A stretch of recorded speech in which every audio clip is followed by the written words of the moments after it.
প্রিয় দর্শক, আজকে আমরা আলোচনা করব পবিত্র জিলহজ মাসের গুরুত্বপূর্ণ একটি আমল নিয়ে।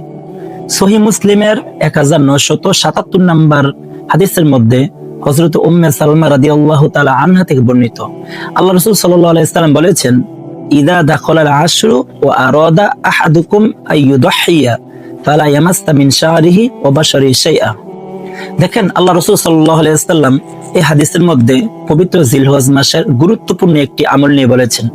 আল্লাহ রাসূল সাল্লাল্লাহু আলাইহি ওয়াসাল্লাম বলেন, যখন তোমাদের মধ্য থেকে কোনো ব্যক্তি কুরবানি করার ইচ্ছা পোষণ করবে, তাহলে সে যেন জিলহজ মাসের চাঁদ উদিত হওয়ার পূর্ব থেকে নিয়ে কুরবানির দিন পশু জবে করা পর্যন্ত তার শরীর থেকে চুল হোক অথবা নখ হোক অথবা অন্যান্য কোনো পশম যেন সে না কাটে।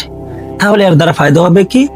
এর দ্বারা ফায়দা হবে ওই ব্যক্তির কুরবানিটা স্বয়ং সম্পন্ন পরিপূর্ণ হবে।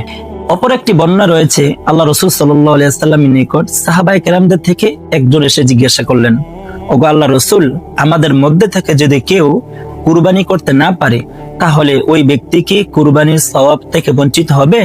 তখন আল্লাহ রাসূল সাল্লাল্লাহু আলাইহি ওয়াসাল্লাম বলেন যে না, যদি তোমাদের মধ্যে কেউ কুরবানি না দিতে পারে, তাহলে সে যেন জিলহজ মাসের চাঁদ উদিত হওয়ার পূর্ব থেকে নিয়ে কুরবানির দিন পশু জবে করা পর্যন্ত সে যেন তার শরীর থেকে কোনো একটা পশম হোক, নখ হোক অথবা চুল হোক সে যেন না কাটে।